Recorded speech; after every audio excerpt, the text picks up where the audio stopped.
Pakistan D-escalation की भी बात कर रहा है कि अगर भारत स्ट्राइक ना करे तो हम डी-एस्केलेट कर लेंगे।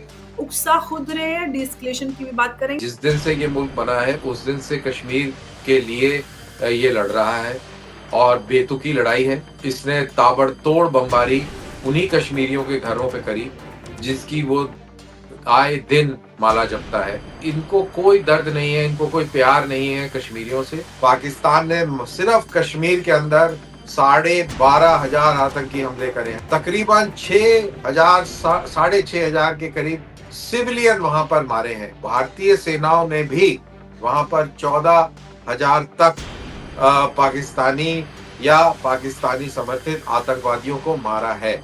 पाकिस्तान को कारगिल में शिकस्त मिली। क्या पाकिस्तान सुधरा? नहीं। अब आपको लगता है कि अगर वो डी एस्केलेशन की बात करे और हम उसके साथ जुड़ जाए तो क्या वो सुधर जाएगा? जय हिंद, नमस्कार। मैं अंबर जैदी स्वागत करती हूँ आप सबका एक बार फिर से हमारे आज के कार्यक्रम में। और जैसा कि हम सब जानते हैं कि पहलगाम के बाद भारत और पाकिस्तान के बीच में रिश्तों में काफी ज्यादा कड़वाहट आ चुकी है। पाकिस्तान ने जिस तरह से पहलगाम में आतंकी हमला किया, उसके बाद भारत ने पाकिस्तान के अंदर जो 9 आतंकी ठिकाने थे उनको निशाना बनाया और पाकिस्तान ने झुंझलाहट में भारत के अंदर जम्मू कश्मीर के पुंछ और जितने भी हमारे बॉर्डरिंग स्टेट हैं उनके गांवों में सिविलियंस को टारगेट किया और साथ ही साथ जो प्लेसेस ऑफ वर्शिप हैं उनको भी निशाना बनाया।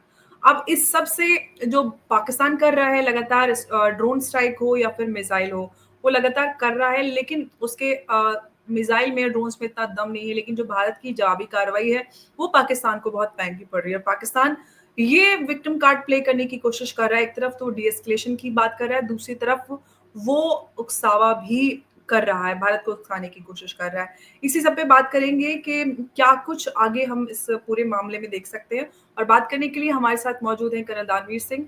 बहुत बहुत स्वागत है सर आपका। जय हिंद, नमस्कार सर। हम सब जानते हैं कि जो कुछ पहलगाम में हुआ उसको लेकर भारत ने यूनाइटेड नेशन में भी पाकिस्तान के शामिल होने के सबूत पेश कर दिए हैं। लेकिन भारत ने जो किया वो आतंकी ठिकानों को टारगेट करने के लिए किया था, किसी भी सिविलियन या मिलिट्री इंस्टॉलेशन को टारगेट नहीं किया।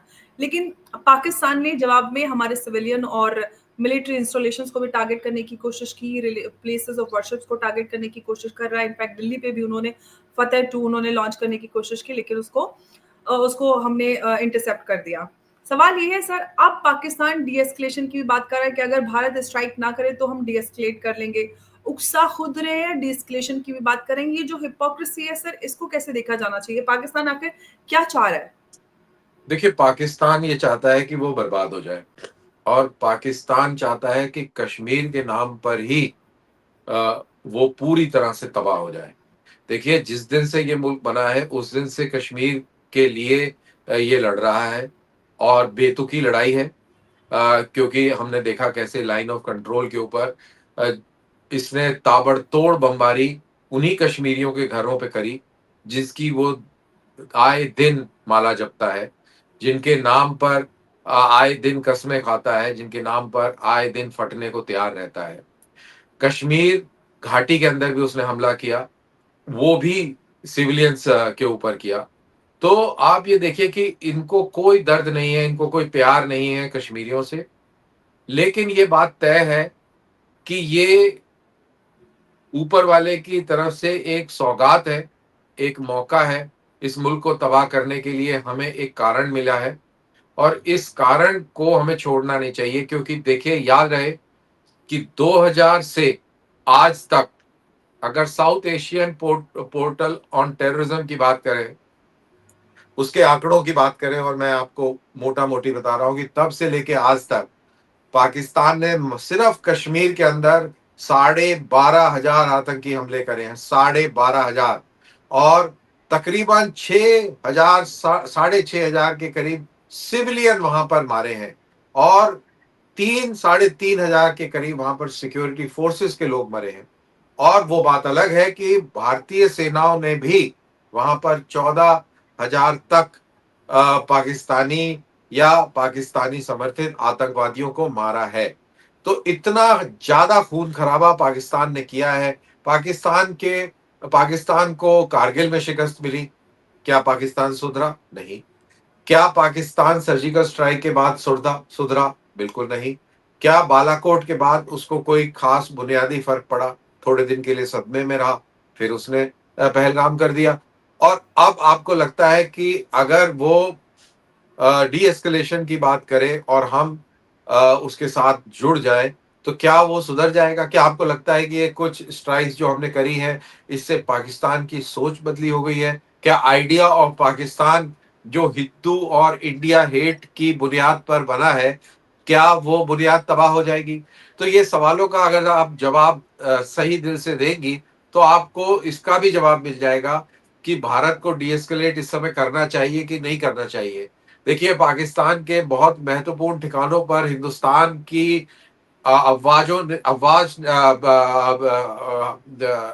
हिंदुस्तान की एयरफ़ोर्स ने हमले करे हैं और बहुत सारे अहम एयर बेसेस को टारगेट किया है, उनकी कम्युनिकेशन सेंटर्स तबाह किए हैं और यहाँ तक कि रावलपिंडी, इस्लामाबाद के एयरपोर्ट को भी टारगेट किया है।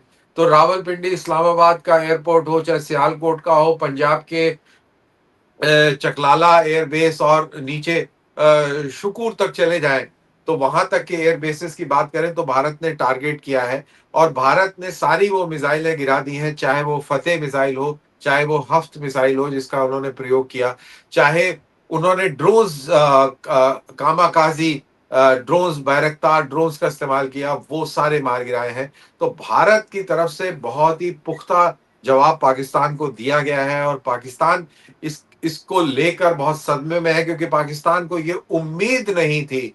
सपनों में भी कोई ऐसा सपना नहीं आया होगा उसको कि हिंदुस्तान कभी भी इतनी बड़ी कार्रवाई कर पाएगा क्योंकि उसको लगता था कि हिंदुस्तान की इकोनॉमी बढ़ रही है, वो अपनी इकोनॉमी पर फोकस करेगा और वो क्यों हमारे इस पत्थरबाजी में शामिल होगा। उसका घर ज़्यादा बढ़िया है, उसपे खूबसूरत काँच लगा है, टाइल्स लगे हैं, तो अगर वो मेरे साथ उलझेगा तो मैं पत्थर मारूँगा, नुकसान इसके घर का होगा। मेरी तो एक झोपड़ी है और मैं तो यहाँ पर फटने के लिए ही पैदा हुआ हूँ क्योंकि मैं अ, मेरे पास तो हाथ में काउंटर है और मैं गिन रहा हूँ कि मेरे कितने पॉइंट्स हो गए हैं और इन पॉइंट्स के बनस्बत मेरे को वहां पर हूरें इंतजार कर रही हैं, तो वो तो एक अलग माइंडसेट में चल रहा है। और जी, कल ही आपने देखा कि कैसे उनके जो प्राइम मिनिस्टर है वो कहते हैं कि मदरसा जो है, मदरसा के जो हमारे जो दूसरे तालिब सेकंड लाइन। इल्म है या जी, तालिबान जो है हमारे मदरसे के, वो second line second of line. Defence है। तो जी, अगर वो सेकंड लाइन ऑफ डिफेंस है तो उनकी फौज भी तो फर्स्ट लाइन ऑफ डिफेंस मदरसा छाप मुल्ला मनीर मुनीर चला रहे हैं। तो ये मदरसा केंद्रित पूरी सोच हो गई है और भारत ने आइडिया ऑफ पाकिस्तान के ऊपर हमला किया है क्योंकि आइडिया ऑफ पाकिस्तान उन्हीं मदरसों से निकल के आता है जहां से आतंकवादी सोच बनती है और वो मदरसे टारगेट हुए हैं। लेकिन अभी पूरी तरह ये तबाह नहीं हुए हैं, निस्ते-नाबूद नहीं हुए हैं, तो अभी हमको ये देखना है कि क्या भारत इस जंग को जारी रख के और निर्णायक परिस्थितियों तक लेके जाएगा, मोड़ तक लेके जाएगा, जहाँ से या तो फिर पाकिस्तान बचेगा या पाकिस्तान की ये घातक सोच बचेगी या दोनों के दोनों तबाह हो जाएँगे, ये देखना पड़ेगा हमें। जी, बिल्कुल आपने सही कहा और सर आपने जो एग्ज़ाम्पल दिया था कि पाकिस्तान में जो ये सोच थी, जो एक आम जो सेंटिमेंट था कि भारत की जो पॉलिसी है वो ऑफेंसिव डिफेंस की है नहीं और सिंस भारत एक ग्रोइंग इकोनॉमी है, जो शीश महल है उसको प्रोटेक्ट करने के लिए वो हमारे झोपड़े पर कोई भी अटैक नहीं करेगा क्योंकि उनको पता है कि पत्थरबाज़ी तो वो बहुत तेज़ी से करते हैं। लेकिन उन्हें ये नहीं सोचा था कि भारत के पास 360 डिग्री प्रोटेक्शन के लिए आकाश और एस-400 है। आकाश का तो सर प्रदर्शन किसी ने देखा ही नहीं था। अब जो प्रदर्शन आकाश का दिखा है, ये कितना बड़ा अचीवमेंट सर हमारे लिए, हमारे ये डिफेंस बहुत बड़ा अचीवमेंट है। आकाश का प्रदर्शन और आकाश तीर भी एक चीज़ आपकी जानकारी के लिए, चाहे एस-400 हो, चाहे आकाश हो, इन सारी प्रणालियों को अगर कोई चीज़ संचालित करती है, तो वो आकाश तीर जैसी सिचुएशनल अवेयरनेस वाला जो सिस्टम है, जो भारत में इसी जनवरी में इनॉग्रेट हुआ था, वो करता है। तो बेसिकली ये ईरान के आयरन डोम से भी कई गुना सक्सेसफुल साबित हुआ है। और अंबर, मेरे को आश्चर्य नहीं होगा कि अब इज़राइल भारत से और भी कई मुल्क भारत से इस प्रणाली, आकाश मैं तीर सर जैसी यही प्रणाली यही को। सवाल आपको पूछने भी वाली थी कि कितना हम इसमें और बढ़ावा देखेंगे। भारत का डिफेंस एक्सपोर्ट बढ़ा है, लेकिन अब जबकि आकाश का प्रदर्शन दुनिया भर के सामने है, आयरन डोम की तो सबने चर्चा सुनी थी, आयरन डोम, लेकिन आकाश एकदम भारी पड़ गया इस पर। भारत का डिफेंस एक्सपोर्ट सर काफी आकाश बढ़ तीर, चुका है। आकाश तीर। आकाश तीर स्पेशली जो टेक्नोलॉजी है इनको इफेक्टिव बनाने के लिए। जी। तो सर हम देखेंगे कि आकाश तीर जो है वो और ज्यादा पॉपुलर होगा और भी देश उसको प्रेफर करेंगे खरीदने के लिए। जो भी आतंकवाद से ग्रस्त हैं, जो भी परेशान हैं, जो भी रोग स्टेट्स के हमले झेलते हैं, वो अवश्य इसको हासिल करने का प्रयास करेंगे। और हमारे जो एयर डिफेंस को भेद करने वाले जो हथियार हैं, भेदक हथियार हैं, वो भी काफी काबिले तारीफ हैं, क्योंकि हमने HQ-9 जैसे चाइनीज एयर डिफेंस सिस्टम को तबाह किया है। तो मैं कल से ये बता रहा हूं सबको कि बम लाहौर और इस्लामाबाद, रावलपिंडी में गिरे हों, लेकिन धमाके उसके चाइना में हुए हैं, क्योंकि सारा एयर डिफेंस सिस्टम चीन का था और चीन को पसीना बिल्कुल आ रहा होगा। वो घबराहट में होंगे, उनको ये परेशानी होगी कि हमारा सिस्टम कैसे ध्वस्त हो गया और कैसे भारतीय हथियारों ने कैसे उस पूरे सिस्टम को निस्ते नाबूद कर दिया, नामो निशान मिटा दिया। और अब जो चीन जो वेस्टर्न ईस्टर्न फ्रंट पे भारत के साथ जो फौजें लगाई हुई है, उसके ऊपर भी विचार करेगा कि अगर भारत के साथ में ऊंच नीच हुई तो उनकी फोर्सेस का क्या हश्र होगा, क्योंकि याद रहे कि चीन के पास HQ-9 है और भारत के पास आकाश और आकाश तीर है। बिल्कुल सर। अभी चाइना की ईरान के साथ भी सर डिफेंस डील JF-17 को लेकर होने वाली थी और JF-17 का भी हमने हवाला देखा कि क्या हुआ है। जो चाइनीज इक्विपमेंट्स है, औजार हथियार है, आर्टिलरी, उसका प्रदर्शन देखा है, उनकी गजब फजीयत हुई है इस पूरे क्राइसिस के दौरान। उस पर सर ईरान के साथ जो डील चल रही थी उस पर कुछ असर पड़ सकता है इस सब के चलते? देखिए, ईरान की कहानी अलग है। ईरान की मजबूरी है कि उसको कोई सैंक्शंस के चलते कोई नॉर्मल मुल्क जो है हथियार बेच नहीं सकता है। तो उसकी ये मजबूरी है, उसको चीन के अलावा और कौन हथियार बेचेगा? कोई हथियार नहीं बेचेगा, भारत भी नहीं बेचेगा, कोई भी नहीं बेचेगा। तो चीन से हथियार लेनी उसकी मजबूरी है। और अब उस मजबूरी के चलते JF-17 ही सही, चाहे कम किस्म का हो, लेकिन कम दर्जे का हो, लेकिन अब JF-17 ही चलेगा उनके लिए। जी। लेकिन सर अब जो हम एस्केलेशन की बात कर रहे थे, सॉरी, डी एस्केलेशन की, क्योंकि भारत कभी अभी 1-2 दिन पहले तो ये पाकिस्तान की तरफ से बात आ रही थी कि हम इसको डी एस्केलेट करना चाहते हैं, अभी भी डी एस्केलेट करने की बात कर रहे हैं, दूसरी तरफ वो स्ट्राइक भी कर रहे हैं। लेकिन भारत के ऑब्जेक्टिव्स को लेकर जो आपने सर अहम बात कही कि भारत क्या अभी इंटरनेशनल प्रेशर में आकर क्या इस मामले को यहीं पे छोड़कर डी एस्केलेट करेगा, या फिर जो ऑब्जेक्टिव है, क्योंकि भारत ने जिस तरह से ये एक स्ट्रेटेजी अपनाई है, हर लेवल पर जितने भी पावर टूल्स हैं उनका इस्तेमाल पाकिस्तान के खिलाफ कर रहा है। तो ऐसे में सर आपको लगता है कि भारत यहाँ पर डी एस्केलेट करेगा या ऑब्जेक्टिव जो है उनको अचीव किए बिना पीछे नहीं हटेगा? मेरे को लगता नहीं है कि ऐसा होगा, क्योंकि बहुत सारे मुल्क चाहते हैं कि पाकिस्तान को सीमित किया जाए, उसको दायरे में लेके आया जाए। क्योंकि पाकिस्तान के अंदर अभी भी बहुत आतंकी सोच है, आतंकवाद है, जिससे दुनिया खतरा महसूस करती है। और भारत ही ऐसा एक वाहिद मुल्क है जो पाकिस्तान को दुरुस्त कर सकता है। तो उसके संकेत भी हमें दिख रहे हैं कि कैसे अमेरिका ने अपने आप को पीछे कर लिया है और भारत को खुली छुट्टी दे दी है कि आप इस दंगल में पेल के कुटाई करें। क्योंकि देखिए, दो पहलवान लड़ रहे हैं। एक पहलवान कमज़ोर है और एक पहलवान बहुत ताकतवर है।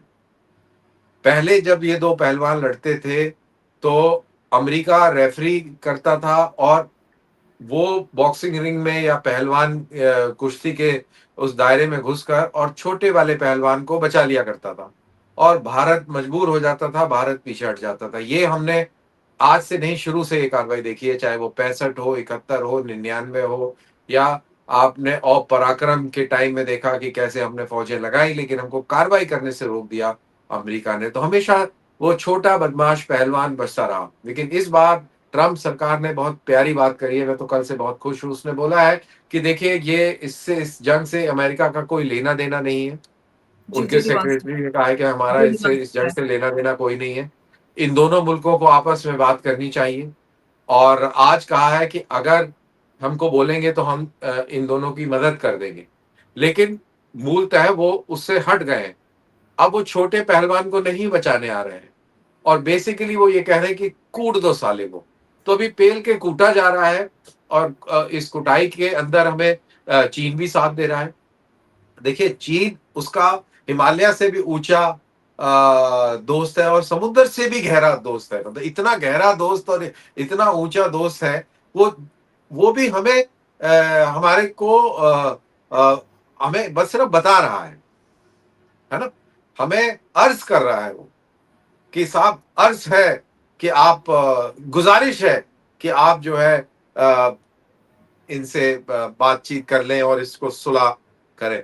नहीं तो इतना बड़ा दोस्त है, अगर आपका दोस्त पिट रहा हो और आप उसके बहुत अजीज दोस्त हैं, तो आप तुरंत उसको बचाव में उतरेंगे। आप बीच में घुस जाएंगे, आप बचाव कर देंगे, अपने दोस्त को पूरा अपने पीछे ले लेंगे। आपको पता है आपका दोस्त कमजोर है, पिट रहा है बेचारा, लेकिन आप वो कुछ नहीं कर रहे। आप बड़े ताकतवर पहलवान को कह रहे हैं कि आपसे आपसे आरजू है कि आप इसको ना पीटे बेचारे को। जी, सर रिक्वेस्ट होता है, गुज़ारिश, आपसे अच्छा, गुज़ारिश अच्छा। है कि आप आरज़ू जी, क्या होती है? आरज़ू ख्वाहिश को बोलते हैं सर, एक कोई अच्छा, अच्छा, आपका ओहो! निगाह है, सॉरी, सॉरी, मेरे को इतनी अच्छी उर्दू आती है। आरज़ू ख्वाहिश है और गुज़ारिश वो है। रिक्वेस्ट। चलिए ठीक है जी, बिल्कुल, बिल्कुल। जी। सर, अब ये तो तय है कि पाकिस्तान का हवाला क्या होने वाला है। पाकिस्तान के पास ना तो हथियार है और ना ही पैसे हैं और ना ही तेल है। ऐसे में पाकिस्तान ने पहले ही चंदा माँगना शुरू कर दिया ऑफ़िशियली, सरकारी उनके हैंडल्स जो हैं एक्स के, और आईएमएफ का उनको अभी लोन भी मिल गया है 1 बिलियन डॉलर की, जो उनकी बेल आउट पैकेज की किस्त थी। इस सब के बीच में सर, जिस तरह का क्राइसिस चल रहा है, दुनिया भर को पता है कि पाकिस्तान आतंक की फैक्ट्री है। डोनाल्ड ट्रंप ने भी अपनी जो ट्वीट लिख रहे हैं उसमें ये सारी चीजें लिखी हैं। इस सब के बीच में आईएमएफ का 1 बिलियन डॉलर दिया जाना, इसको जम्मू कश्मीर के सीएम उमर अब्दुल्ला ने भी क्रिटिसाइज किया है। आप किस तरह से देखते हैं?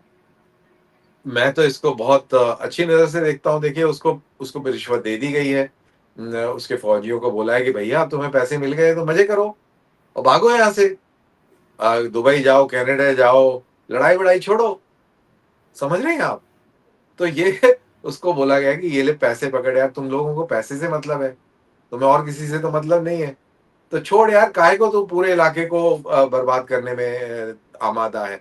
और देखिए, इलाके से ज़्यादा अपने मुल्क को बर्बाद करने में आमादा है। देखिए, क्योंकि जो पश्चिमी ताकत है, ऑन द सीरियस नोट, ये पाकिस्तान उन्हीं की क्रिएशन, और वो कभी भी नहीं चाहेंगे कि पाकिस्तान तबाह हो। देखिए, पाकिस्तान एक ऐसा टूल है कि कभी भी ज़रूरत अगर पश्चिमी देशों को पड़ती है भारत को आँख दिखाने के लिए, तो पाकिस्तान उनके लिए बहुत अहम रोल अदा करता है। कभी भी उसको इस खित्ते के अंदर अफ़गानिस्तान और मध्य एशिया को कंट्रोल करने की अगर ज़रूरत पड़ती है आगे, तो उसको पाकिस्तान की ज़रूरत है।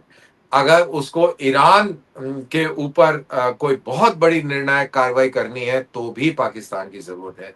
और अगर वो पाकिस्तान कमज़ोर हो जाएगा, तबाह हो जाएगा, तो वो लीवे अमेरिका के पास नहीं रहेगा, और पाकिस्तान कमज़ोर होने का मतलब है कि अफ़गानिस्तान इसके ऊपर हावी हो जाएगा, अफ़गानिस्तान हावी हो जाएगा, चीन हावी हो जाएगा। देखिए, और चीन अगर हावी हो गया, तो वो जियोपॉलिटिकल लिहाज से अमेरिका के मफ़ाद में नहीं है। तो अमेरिका नहीं चाहेगा, यूरोपियन यूनियन नहीं चाहेगी कि पाकिस्तान कमज़ोर हो। तो पाकिस्तान को इस तरीके की डोज़ जो है, खुराक जो है, आईएमएफ की तरफ से मिलती रहेगी। ये उनका इंटरेस्ट है इसके अंदर। जहाँ तक हमारा सवाल है, हमारा काम बनता है कि हम उसको डोज़ जो मिल रही है वो मिलती रहे। लेकिन हमारा काम है कि इस मुल्क को बिल्कुल भी ये मौका ना मिले कि वो अपने पैरों पर खड़े होकर और हमारे ऊपर पत्थर फेंके। तो हमारे ऊपर पत्थर फेंकने से बचाने के लिए, बचने के लिए अगर हमें कोई कार्रवाई करनी है, तो आइडिया ऑफ पाकिस्तान जिसका अब ये पता नहीं उर्दू सही बोल रहा हूँ कि नहीं बोल रहा, जिसका रहबर पाकिस्तान अफवाज है, अफवाज अफवाज बोलते हैं ना फौजों को, जी, जी, अफवाज, अफ़गान। हाँ, तो वो है, तो उनको निस्ते-नाबूद करना बहुत ज़रूरी है और ये कार्रवाई जो है चलती रहनी चाहिए। ऐसी हमारी आरज़ू है, एम आई राइट? एब्सोल्युटली, चलो फिर ठीक एब्सोल्युटली है, राइट। चलो, है ना? जी, बिल्कुल और उम्मीद करते हैं कि आपकी आरज़ू जो है वो पूरी हो और इसी के साथ बहुत-बहुत धन्यवाद सर आपका हमारे साथ आज की इस चर्चा में जुड़ने के लिए क्योंकि मैं जानती हूँ आपके पास समय बहुत कम है और बहुत ज़्यादा बिज़ी हैं आप काफ़ी टीवी चैनल्स पे और यहाँ-वहाँ जा रहे हैं। उस सब के बीच में आपने टाइम निकाला और समय दिया और इस अहम मुद्दे पर हमारे साथ आप शामिल हुए चर्चा में। बहुत-बहुत शुक्रिया आपका एक बार फिर से। नमस्कार, जय जी, हिंद, जी, जय भारत। बहुत-बहुत शुक्रिया।